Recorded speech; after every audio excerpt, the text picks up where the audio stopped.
we slowed down a little bit more than I expected because we got what I thought was a very interesting conversation. And that's typical in a Sunday school class. The most interesting conversations are not planned.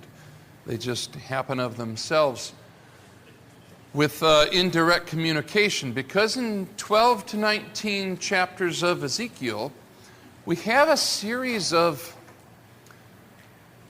allegories, metaphors, poetry in some cases that have been compiled in these chapters. When we're reading the books of the prophets, we don't often know what to do with these. And the books of the prophets are often anthologies. You take the life career of a particularly important person, you compile them and you organize them and you preserve them for generations to come. But we often don't know the specific historical context in which they were spoken. And so when I do teach the prophets, I did Jeremiah, some of you remember, a few years ago, and then Isaiah before that. I try to set them in their historical context so that we can see what they're doing. One of the major issues here is indirect communication. The importance of being able to speak to a people something that is not necessarily the popular view, the view that everybody thinks ought to be accepted, and yet you still have to say it. So we were looking last week at Ezekiel's very extended parable of the foundling in chapter 16. And a little bit earlier than that is his parable of the vine in chapter 15. I spent a little bit of time on the parable of the vine because the vine is if you get anything out of the prophets or the New Testament, the vine is sort of, to my mind, the standard parable. The vine is ancient Israel. God the Father is the planter of the vine, and the fruit that it produces is what is criticized. You find that in Isaiah, you find it in Jeremiah, you find it in Ezekiel. And then we find it in the New Testament with Jesus cursing the fig tree on his way to the temple. And certainly in the Gospel of John, where Jesus says, I am the vine, and my Father is the vine dresser, and you are the branches, and every branch that bears good fruit, and every branch that doesn't bear good fruit. So I would like to say that the vine is kind of a standard metaphor within ancient Israel in the New Testament. Sort of like if I were president of the United States, I would have to say something about a city on a hill. I would have to. It's the standard metaphor. Whether we are a city on a hill, that goes back to the Massachusetts Bay Colony, right? That metaphor. And most great presidents, they haven't always said the same thing about the city on a hill, but they've used it. It's a standard metaphor. And then we got into the allegory of the foundling. I'm going to come back to that at the end of the class because we got started into it last week, and I want to finish it out. But where Yahweh finds Israel as an abandoned baby, kicking in its blood by the side of the road, he adopts it. He raises it. He feeds it. And then as she becomes older, he adorns her. And she comes to the age of being able to be a wife or a mother. And he betroths himself to her. And what Ezekiel does with this metaphor is he's trying to speak from God's perspective. That he's done everything he can for this person, and yet she is still a betrayer. That's important because a lot of people in Israel were saying, well, God's unjust. He doesn't understand us. He hasn't done his part. That's a very narrow perspective. And of course, Yahweh's perspective takes in a little bit of a wider picture. I'm going to come back to that. Turn, if you would, though, if you have Ezekiel open to you, to chapter 17. And we'll hit two other pieces of Ezekiel's literary work, which I think will go quicker, and we'll come back to the foundling. Chapter 17 is the fable of the two eagles. And I'll bring it up here in my text. I've made a few shifts in the translation here, verses 1 to 24. A fable, we've all heard that word, comes from Latin, fabula. It's a story, but specifically, it's a story that usually involves plants or animals as analogies to human life. Best fable I read in the last year or two, I'd never read it before, but I read Animal Farm by George Orwell. It was really, really good. And some of you have read that. It's not that long. Would you read it? Hi. Okay. This is in the 60s. Oh, it's a fable. It's a farmer. He runs a farm. There's all these animals. And they have a revolution, basically, and kick the farmer out. The fact that this was written in the 50s is not an accident. And they try to set up a utopian society where all animals are equal. Some are more equal than others. Well, that's what the pigs say. Yeah, on the sign, famous line, all animals are equal, but some are more equal than others. Which is a famous line from Orwell. And Orwell wrote that at the time C.S. Lewis was writing his early science fiction trilogy. And they commented on each other's writing. George Orwell appreciated C.S. Lewis, and C.S. Lewis certainly thought Orwell's work was very, very good.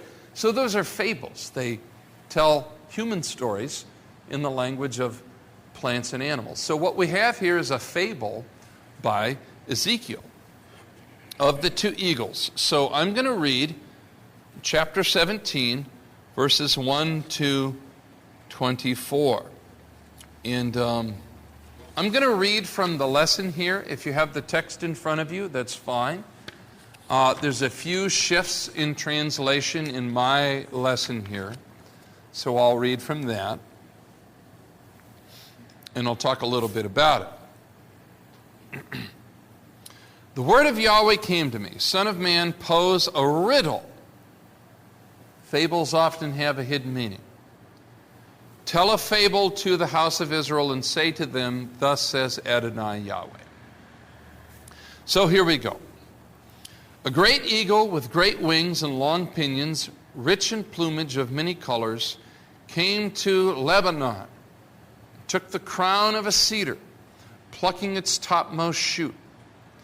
He brought it to the land of Canaan and set it in a city of merchants. Then he took a seed of the land and planted it in fertile soil. He placed it beside abundant waters. He set it like a willow twig. It sprouted and became a low, spreading vine. Its branches turned toward him, its roots beneath him. So it became a vine and produced branches and growing boughs. So that's the first eagle. Now I'll mention a few things about this that are interesting because fables often have wordplay and riddles so that the person listening to the story, if they have an ear to hear, can hear something other than what is immediately obvious. The mountains of Lebanon, if you look at the map here, they're going to be up toward Phoenicia. Now, in a long time ago, that was not the desert region we think of today. That was filled with a mighty cedar forest. Solomon had cedars shipped from Lebanon all the way to Jerusalem to build the palace and the temple. And if you go as far back as the Epic of Gilgamesh in the 3rd millennium BC, the cedar forest is considered a force to be reckoned with. So we have these cedars up here in this particular part of the map.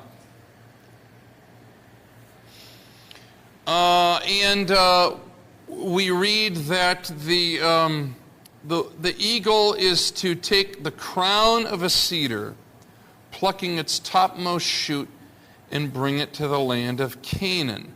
The land of Canaan is a play on words. That can also mean merchant land.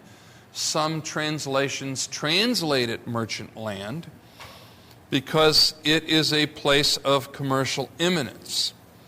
And so it can also serve, and it does serve in Ezekiel, as a double for Babylon. So when Ezekiel says Canaan, he can mean Babylonia, which sets it within his own historic time period. Judah had engaged in foreign commerce with Babylon since the days of Ahaz, Jotham, and Hezekiah, as far back as the days of Isaiah. And Ezekiel calls Babylonia merchant land, or Canaan, in chapter 16, verse 29. So he's creating a little wordplay. We think we're talking about the land of Canaan, but we're really talking about Babylon. So that's typical in a fable. Behold, it is planted. Will it thrive? So in the next part, chapter 17, it says, there was another great eagle with great wings and much plumage. This vine twined its branches about him and grew its branches toward him to be watered from the bed where it was planted. It had been planted on good soil by abundant waters so that it might produce branches and bear fruit and become a noble vine. Thus says Adonai Yahweh, will it strive? Surely he will pull up its roots, cut off its fruit so that it withers. All its fresh sprouting leaves will wither. It will not take great strength or a large army to pull it from its roots. Behold, it is planted, but, top of page 47, will it thrive? Surely when the east wind touches it, it will wither. On the bed where it sprouted, it will wither. So the first eagle here is Nebuchadnezzar. We've all heard of Nebuchadnezzar from the book of Daniel, from the books of the Kings. The top of the tall cedar that he took away from Canaan was Jehoiakim, the king of Israel. The native seed which became a vine was Zedekiah, who had broken his oath to Babylon and appealed to Egypt for protection. Worse than that, however, he had not been faithful to Yahweh's covenant with Israel. Instead of liberating the nation, he invited both the wrath of God and the emperor, and in a few short years he would die in exile. That is a very tricky way of interpreting this parable of the two eagles. So you can imagine Ezekiel presenting his story of the two eagles to the people of Israel living in exile, and most members of the audience not entirely understanding what he was saying. It's very like the parables of Jesus in the New Testament. He tells a parable. One of the most famous parables of Jesus in the New Testament is the parable of the workers in the vineyard. To take up the vineyard metaphor. And at a certain point, the owner of the vineyard sends his son. and his son is actually abused and killed, and they try to take over the vineyard. And actually, it's interesting, in several of the Gospels, they say that the members of the religious community understood that the parable was referring to them. They figured it out pretty quick. I don't imagine that most of the other people listening in figured it out that quick. But the people who knew they were guilty figured it out pretty quick. They begin to try to figure out ways to have Jesus killed. So this is that sort of a parable. These two eagles in this fable, who can figure out what it means? But Ezekiel knew what it meant. And probably the people who were most hostile to his message, as in the case of Jesus, knew what it meant. Now, Ezekiel in chapter 17, verse 22, offers a word of hope. So his final word is not just judgment. He says, I myself will take the lofty crown of the cedar and set it out. I will break off from the topmost of its young twigs a tender one. I myself will plant it on a high and lofty mountain. On the mountainous heights of Israel I will plant it. It will bear branches and produce fruit and become a noble cedar. And under it will dwell every kind of bird. And in the shade of its branches birds of every sort will nest. And all the trees of the field shall know that I am Yahweh. I bring the low, the high tree, and I make the high, the low tree. I dry up the green tree, and I make the dry tree flourish. I am Yahweh, I have spoken, and I will do it. Now I mention here, this is probably the first messianic prophecy in the whole book. Ezekiel will have others. But by messianic prophecy, he's looking to a time beyond the catastrophe. And at this point, he sees a future for the people of Israel. The house of David, having been lowered, will be raised high. Withered, it shall be made to bloom again. Jehoiakim and Zedekiah, last kings of Israel, they will be brought to ruin. But this future ruler won't. Some son of David will come in the future, and his reign will last forever. In fact, his kingdom will become so great that it will be a shelter for birds. And again, that's part of the fable. But the idea is that all of creation will take shelter under his rule. So Ezekiel is looking toward a very distant future beyond what any of his contemporaries can see.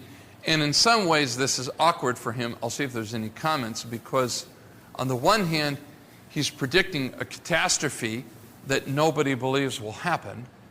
And on the other hand, he's predicting a glorious future that is only meaningful if you believe the catastrophe will happen.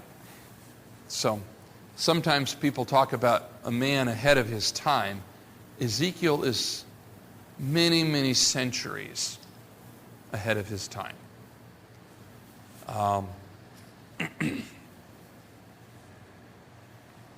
Now, in chapter 19, he's going to talk about a lament for the kings of Israel. But the parable, or I should say rather the fable of the two eagles, this is interesting. He predicts that Nebuchadnezzar will come in and wipe out Jerusalem, which nobody believes will happen. And he also predicts a future for Israel beyond that nobody else is thinking of. stop a moment, let you kind of meditate on that. You can always ask, if I had lived in Babylonia in Ezekiel's time and I had heard him tell this story, what would I think? Most of us probably, if we're honest, say, I wouldn't know what the heck he was talking about. I would have no idea.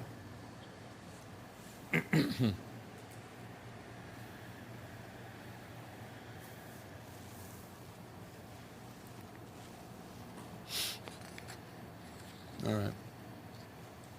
Now in chapter 19, I've already talked about chapter 18. Ezekiel provides a lament. Now, laments are not very popular right now. It is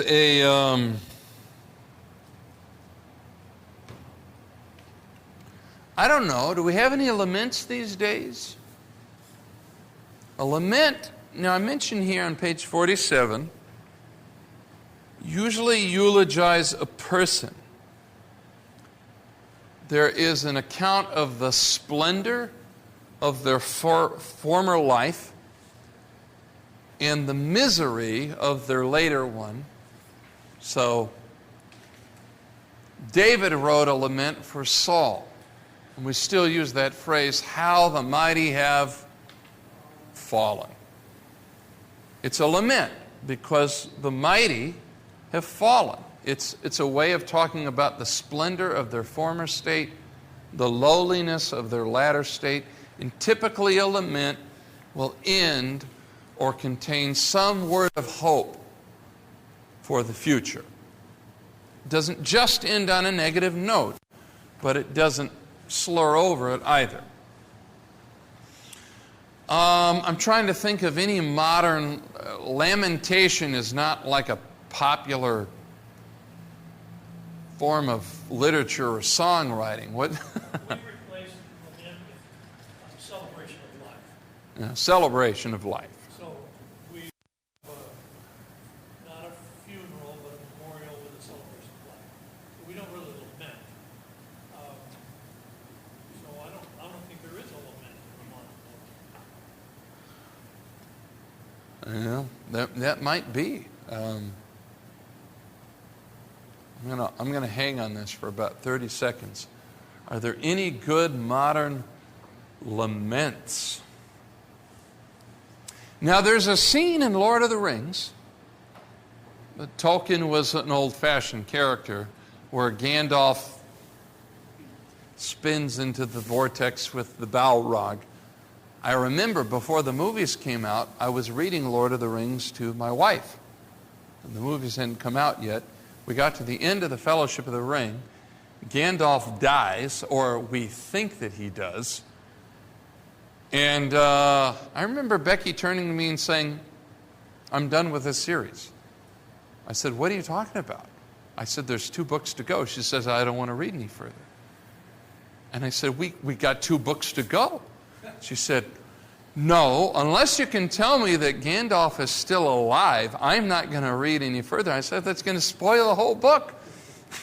She said, I don't want to read any further. So I had to tell her, no, he does reappear in the 2nd book, and then we were able to get through. But at the end of that, the elves were writing a lament for Gandalf because of his greatness and his fallenness, and then there was hope for the future. So Tolkien was kind of in that zone where there's greatness and there's tragedy, and then there's hope. The prophets do that. Ezekiel does that. I'm trying to think of many modern authors who do that, though. That's really kind of out of style right now. I'm going to hang on this, like I said, for about 30 seconds, see if I can come up with anything. The only context in which I tend to think of that is when some well-known person dies, like Lady Diana, President Kennedy, that sort of thing. Right.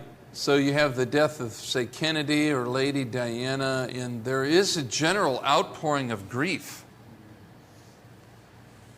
And usually there is an attempt to create a feeling of hope based on what they stood for, maybe. Or the continuation of their legacy might be a way of putting it. There was a lot of that after Kennedy died. Certainly after Kennedy died. Years after he died. Mm-hmm. I think there was even some music written for the death of John F. Kennedy because of the tremendous hope that his...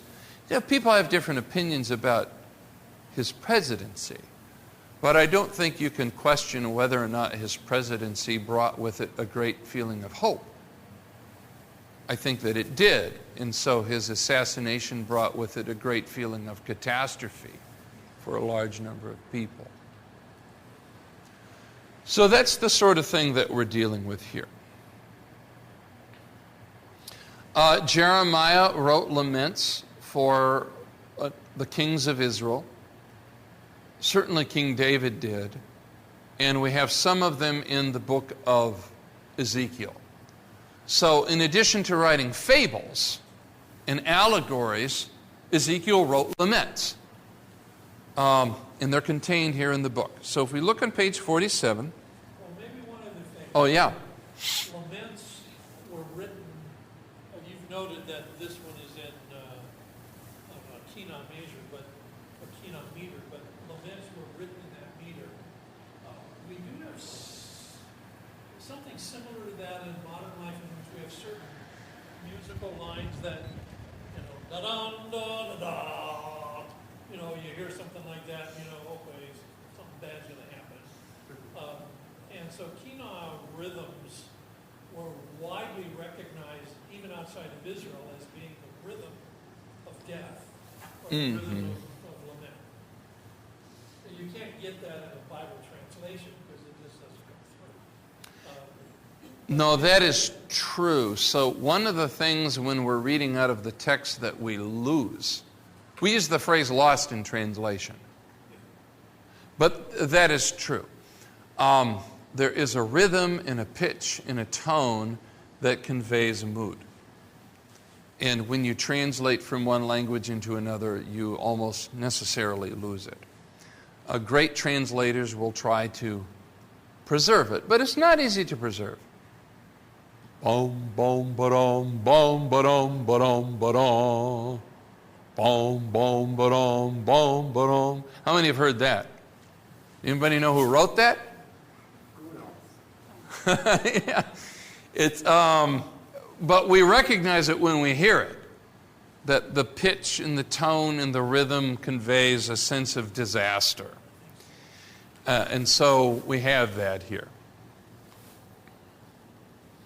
Now, the prophets do a little bit, they pull a fast one on us here. Typically, a lament eulogizes a person, contrasting the splendor of his former state with the misery of a later one, and offered him various consolations. In the Israelite prophets, the glorious past is spoken of with disapproval. So their glory is their shame, as the psalmist says. Their fall is just. It's good that they fell because they deserved it. And so we have an ironic use of a familiar form that is intended to condemn rather than to console. And Ezekiel picks up on this. This is a very interesting feature. We don't find it in other civilizations of the ancient world. So when an Israelite prophet takes up a lament, it's in an ironic form. Oftentimes. Take up a lament for the princes of Israel and say, chapter 19, what a lioness your mother was, crouching among the lions, rearing her cubs among the young lions. She brought up one of her cubs. He became a young lion. He learned to tear prey. He ate men. Nations heard about him. He was caught in their pit. They led him in shackles to the land of Egypt. When she saw that, she waited in vain, and that hope was lost. She took another of her cubs and made him a young lion. He prowled among the lions. He became a young lion. He learned to tear prey. He ate men. He knew their widows and desolated their cities. The land and all that was in it were appalled at the sound of his roaring. Then the nations set against him from provinces on every side. They spread their net over him. He was caught in their pit. With hooks they put him in a cage and brought him to the king of Babylon. They brought him into custody, that his voice should no more be heard on the mountains of Israel. Your mother was like a vine in your blood, planted by water. She was fruitful and full of branches because of abundant water. She had mighty boughs for scepters and rulers. It towered aloft among the thick boughs. Got a typo there. It was seen by its height with the mass of its branches. But the vine was plucked up in fury, cast down to the ground. The east wind dried up its fruit. They were stripped off and withered. As for its strong stem, fire consumed it. Now it is planted in the wilderness, in a dry and thirsty land. Fire has gone out from the stem of its shoots, has consumed its fruit, so that there remains in it no strong stem, no scepter for ruling. This is a lament and has become a lament. So we have two extended metaphors here. Judah is described as a lioness. So who is the lioness? Who is the mother lion? Well, it's the nation of Judah. And her cubs are the kings that she gives birth to in the line of King David. One of her cubs is Jehoahaz. He grows up to be a strong lion, but is trapped and taken away to Egypt. That is fairly clear. Another cub also became a strong lion and ascended to the throne, and he was also fierce and threatening. But he was trapped, taken in chains to Babylon by Nebuchadnezzar. Now, there's no agreement as to who the second cub is. So we have a metaphor here, but it's not easy to tease out who it is. One is taken by Egypt, that's clear. One is taken by Babylon. Some will argue that it is Jehoiakim. Some believe it's his successor, Jehoiakim, and some believe it is Zedekiah. But what I'll do here is let me put on the board the final kings of Judah before the nation falls are four. You have Jehoahaz,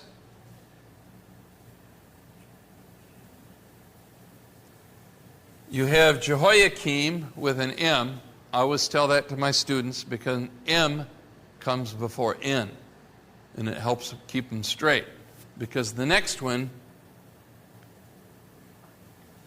is Jehoiakim with an N. And then you have Zedekiah.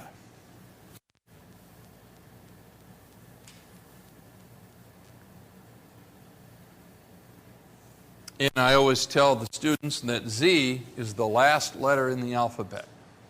So that's how you know he's the last. Because, you're teaching history class and they're having trouble keeping track of these kings and things.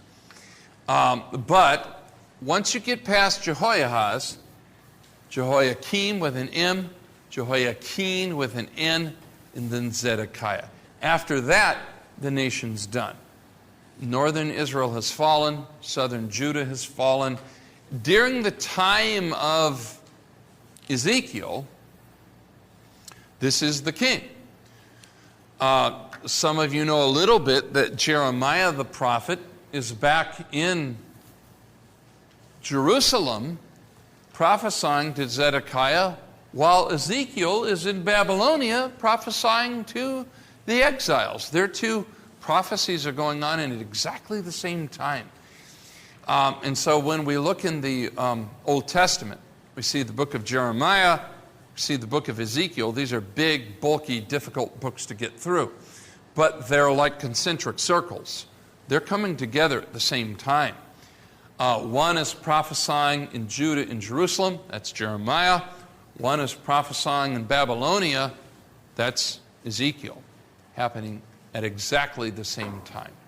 Which is a little bit different than Isaiah, because Isaiah took place hundreds of years earlier. And Isaiah is sort of the prophet par excellence in the Old Testament. But he came very early, and he saw very far. And he's very, very different than the others. So these are our four final kings. Everybody agrees pretty much that the first cub is Jehoahaz. Second cub is one of these others. And you can look at the passage and pull your hair out about it if you want. It's a tricky one. But we do have this symbol of the vine. Judah is a vine with strong branches that can be fashioned into a king's scepter. But in spite of its strength, it is uprooted, shriveled by the east wind, and transplanted into exile. So whichever king it is, the point is that the line of David is not going to succeed. At least in the way that most people in Ezekiel's day thought that it would.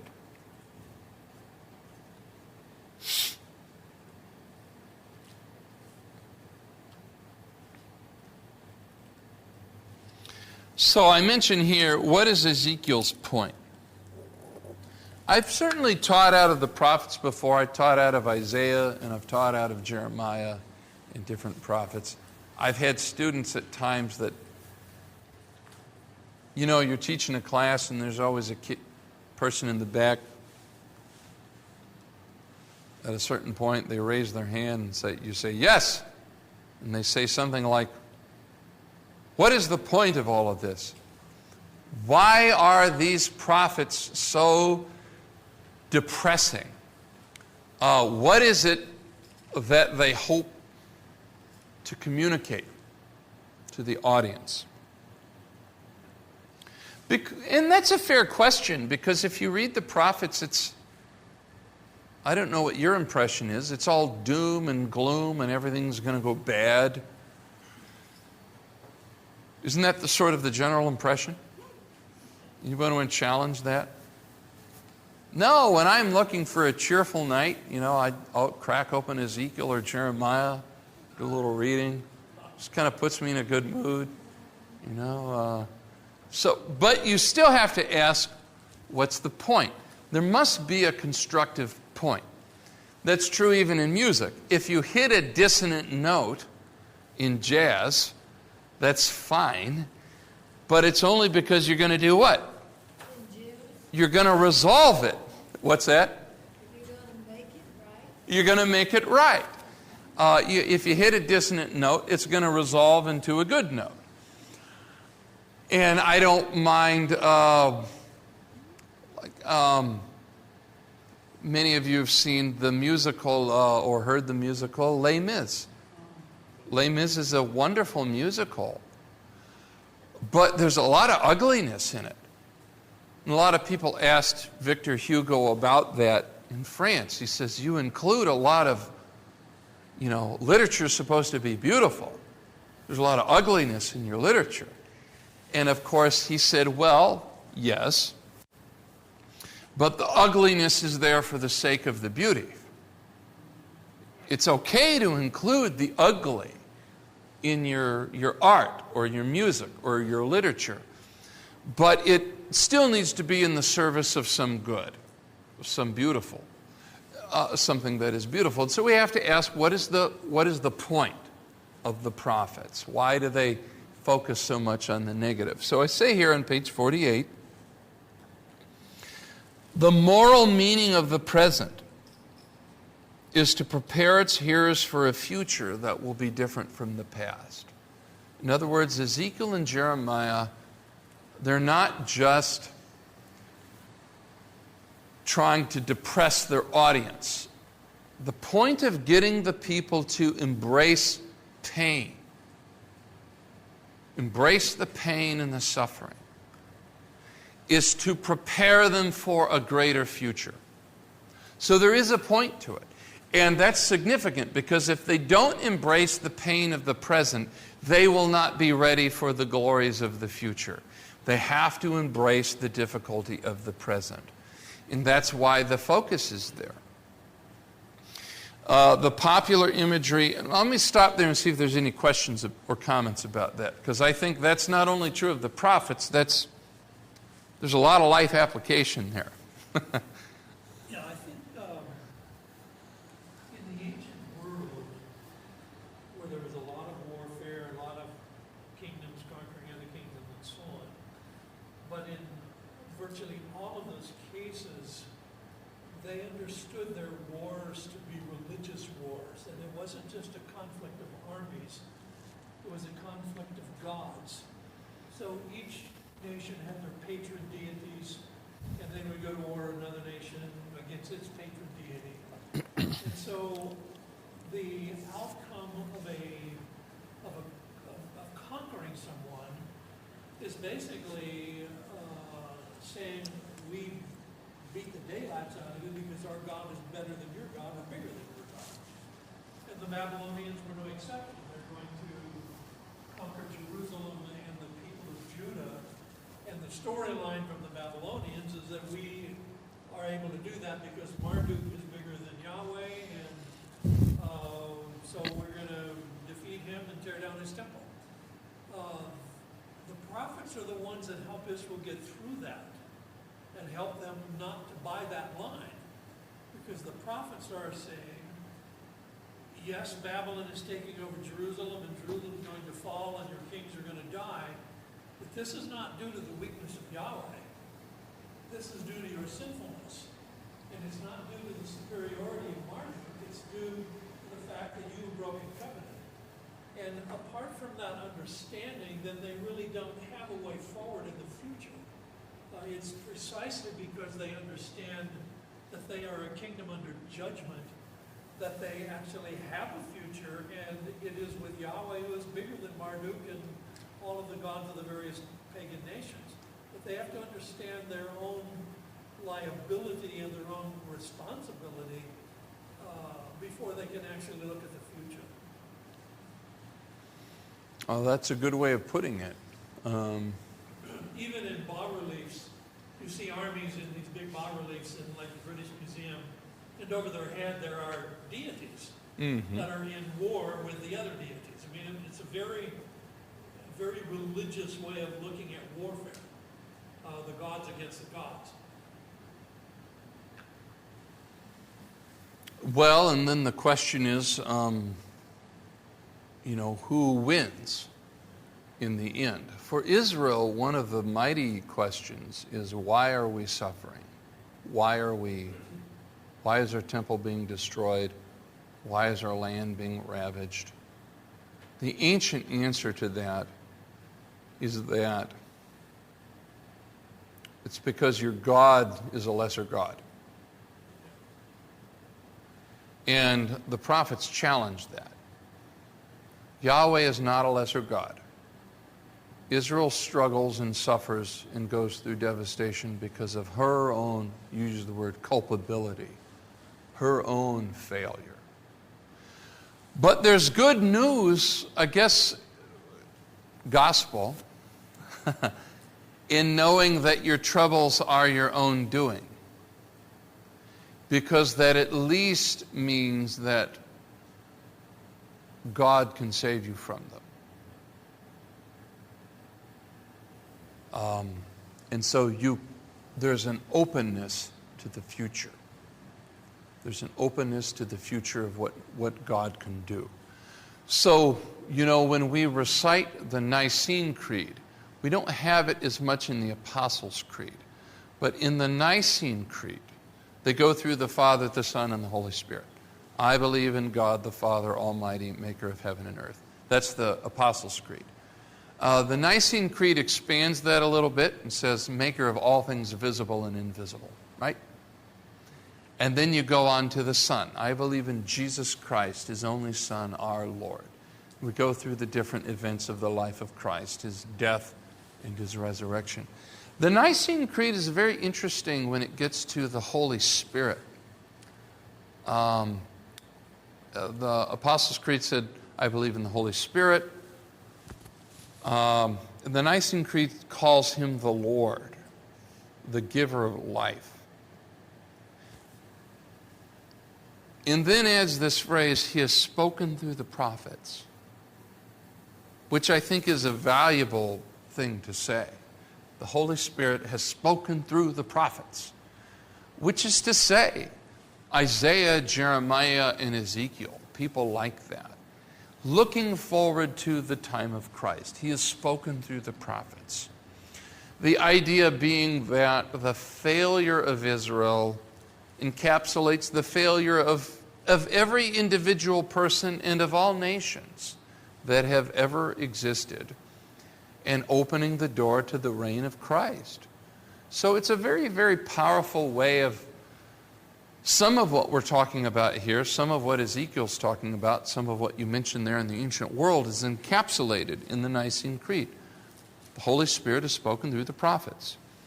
And the prophets, in a way, prepare the way for Christ's coming.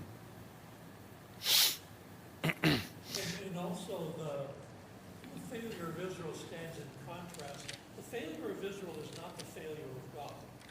No. And that's what the prophets don't understand. And I've tried to think of different ways we can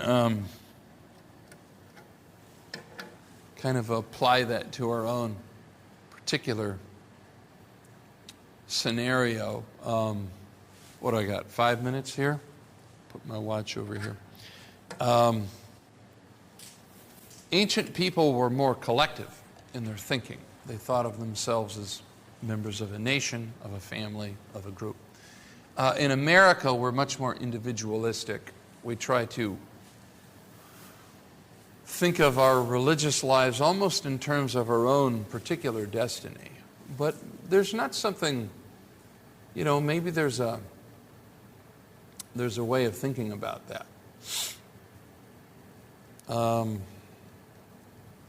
In your own life, and the own living out of your life, how many of your plans, and especially your noble ones, the good ones, have actually succeeded?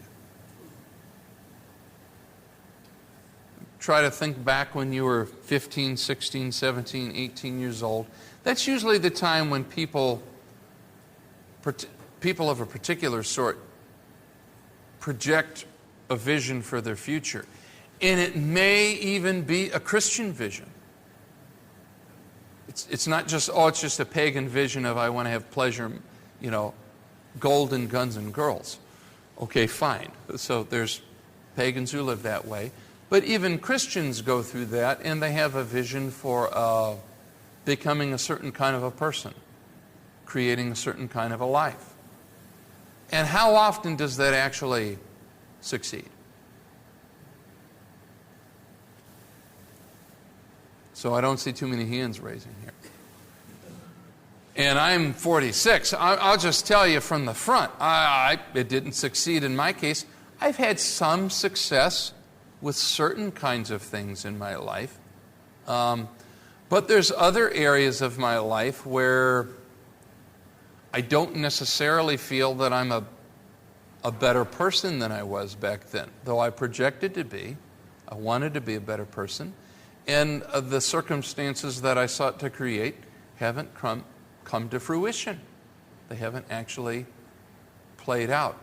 So in some ways, we live out the story of Israel in our own individual lives. we come to discover our own inability and failure. And the judgment that comes down contains within itself a seed of hope. Because God can make out of that great things for the future, even beyond the threshold of our own death. We have to remember that ancient Israel is facing, the prophets are talking about the death of Israel. So much of the future that they're predicting is not going to be seen by the people who Ezekiel's preaching it to. They're not going to see this glorious future that he occasionally hints at. And so what is left for them to do? To collect themselves, to own their own weaknesses and rebellion, and to put their hope in the God who brings good out of evil, sometimes in their lifetime, not always in their lifetime though, sometimes beyond the pale of death. So I think the prophets are important not only for the history of Israel, look into the New Testament, but I think there's something there that you can kind of get hold of for your own individual life too. I always try to include that. I've got just a minute or two yet before we close, and then I don't necessarily know what Anne Marie is going to bring to you next week. So if I did, I wouldn't tell you because everybody likes a surprise. You know, she's got some stuff. So, any final thoughts before we leave Ezekiel for this week? Week after next, I'll bring you a new lesson because Jerusalem's going to fall at that point, and Ezekiel's ministry is going to take a radically new direction.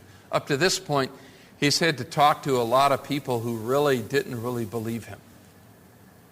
When Jerusalem falls, it's going to be like the debate last week. People are going to be like, oh, I guess he is senile after all. I didn't realize that. It was like, yeah, well, okay. Now, that doesn't decide everything, but it's like, okay. All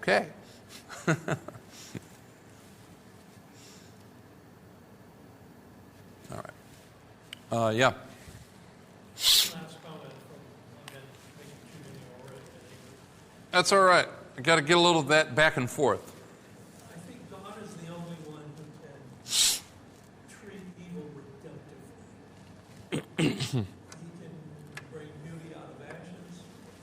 He can take what seems impossible and make it into something good.